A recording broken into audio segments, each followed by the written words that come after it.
when it comes down to admitting that you've made a mistake or that you're wrong, it's good to take into consideration that those things that led you to being wrong, right? In this particular conversation, I was wrong because I took the opinion of somebody that in retrospect, they had reason to have a bias against the opinion I should have held. And that happens to be with Stop Killing Games. You already know that because you clicked on the thumbnail or you had seen the title with Stop Killing Games and thought, hey, I want to hear more about this subject matter. And I'm not going to go on some type of witch hunt where I'm saying, Jason is wrong and you should, burn everything to the ground that involves pirate software. What I'm going to say is consider the source. It was something that was told to me a long time ago. I was working a job where we were doing snow removal and landscaping, things like that. And I had been struggling with the concept that I just couldn't keep up with the other guys. They just happened to be stronger than me, had been doing, this work longer than me.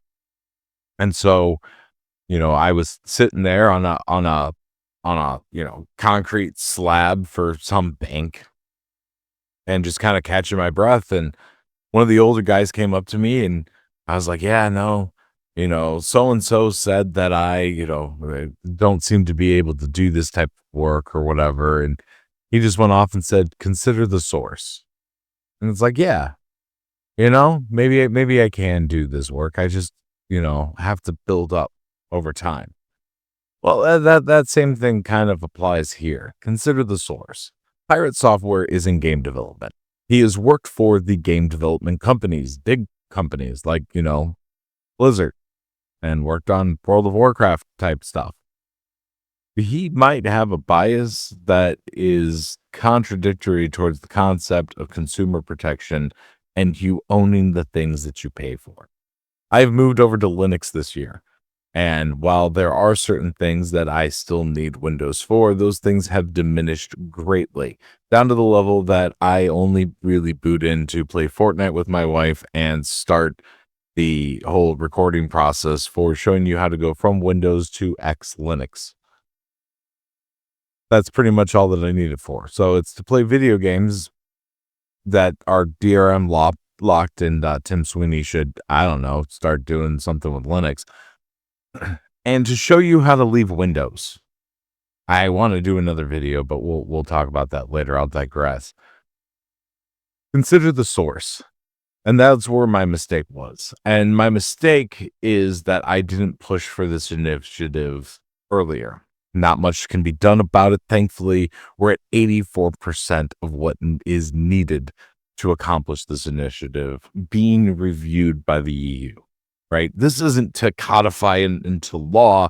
This is literally to say, hey, Stop Killing Games is a consumer movement started to challenge the legality of publishers destroying video games they've sold to a customer. It's about you having your own, owning what you pay for, which is a really rough thing that we've found ourselves in the situation of being in this day and age. It used to be that you buy a video game, be damned whether or not it actually, has bugs or not, but the game was there and you got to own it and play it for the good and for the bad.